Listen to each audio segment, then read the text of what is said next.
திருச்சிற்றம்பலம். அன்பர்கள் அனைவருக்கும் மனிதனுடைய அன்பார்ந்த பணிவார்ந்த வணக்கத்தை தெரிவித்துக் கொள்கிறேன். அதாவது திருவள்ளுவருடைய திருக்குறளை உலக பொதுமறைன்னு சொல்கிறாங்க. சரி, சொல்லலாம். ஏன்னா அதில் இருக்க நிறைய விஷயங்களை, நல்ல விஷயங்களை உலகத்தில் எல்லாருமே எடுத்துக்கலாம், தப்பு இல்லை. ஆனால் அவர் ஹிந்து இல்லை, அவருக்கு மதச்சாயம் பூசாதீங்க, காவியுடைய அணியாதீங்கலாம் சொல்கிறாங்க. அப்படிலாம் சொல்லக்கூடாது. அவர் ஹிந்து தான். இந்து மதத்தில் இருக்கக்கூடிய வாழ்ந்த ஒரு மகான் ஞானி. அவர் இந்து மதத்தில் வாழ்ந்த ஒரு ஞானி. அவருடைய கொள்கைகள் கோட்பாடுகள் உங்களுக்கு பிடிச்சிருந்ததுன்னா தாராளமாக எடுத்துக்கோங்க, நல்லதுதான். ஆனால் இந்த கடவுள் நம்பிக்கை இல்லாதவெல்லாம் இருக்கான் பார்த்து, தமிழ்னு சொல்லிட்டு தெரியும், அவனுக்கெல்லாம் செருப்பால் அடிக்கிற மாதிரி திருக்குறள்லாம் அவர் பாடியிருக்காரு.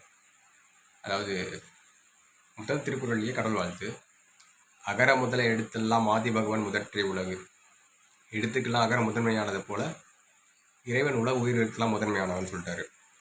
கடவுள் நம்பிக்கை இல்லையா, போடா நாயன்டார்.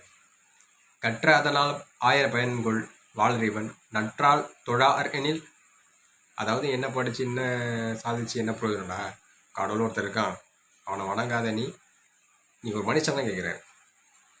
அதாவது இந்த திருக்குறளுக்கெல்லாம் புரிஞ்சுதுன்னா நீ தமிழன், அதை பண்ணி வாழ்ந்தனா தமிழன்.